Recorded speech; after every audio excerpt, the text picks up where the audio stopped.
आज सकल मराठा क्रांती मोर्चाच्या वतीनं खरं तर आज एक फार मोठा दिन मराठ्यांच्या आयुष्यामध्ये आला आहे। कारण जो समाज गेले 50 ते 60 वर्ष जो संघर्ष करतोय, त्यामध्ये आरक्षण असेल, शिक्षण असेल, या प्रमुख मागण्यासाठी गेले अनेक वर्ष तो लढा देतोय आणि त्या लढ्याला आज एक मूर्त असं स्वरूप आणि त्याला एक घवघवीत यश आदरणीय मनोजी जरांगे दादा पाटील यांच्या नेतृत्वाखाली मिळालं आहे।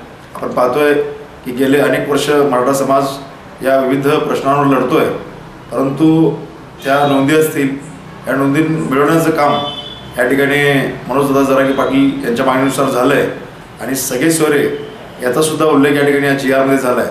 आणि निश्चितपणानं सर्व मराठ्यांच्या मनामध्ये एक अतिशय समाधानाची आणि संतोषाची बाब या ठिकाणी आहे।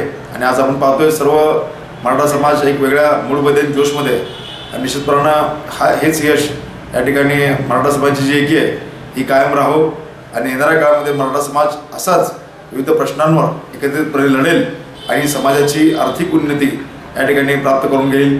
आणि तेच करत असताना मला एक आवर्जून सांगावंसं वाटेल की या ठिकाणी मी जवळजवळ लोणावळ्याच्या अलीकडेपर्यंत मी या सर्व यामध्ये सहभागी होतो आणि हे पाहत असताना मी पाहिलं की केवळ फक्त मराठा समाजाचं नाही तर इतरसुद्धा बांधव, जे आमचे OBC बांधव असतील, मुस्लिम बांधव असतील, सर्व लोक असतील, यांनी मराठा समाजाला वाटेमध्ये अतिशय चांगली मदत केली आहे। आणि केवळ मदतीवर थांबले नाही तर ते स्वतः या ठिकाणी सामील झालेत। म्हणजे निश्चितपणानं मराठ्यांचं नेतृत्व हे सर्व OBC समाज हा मान्य करतोय।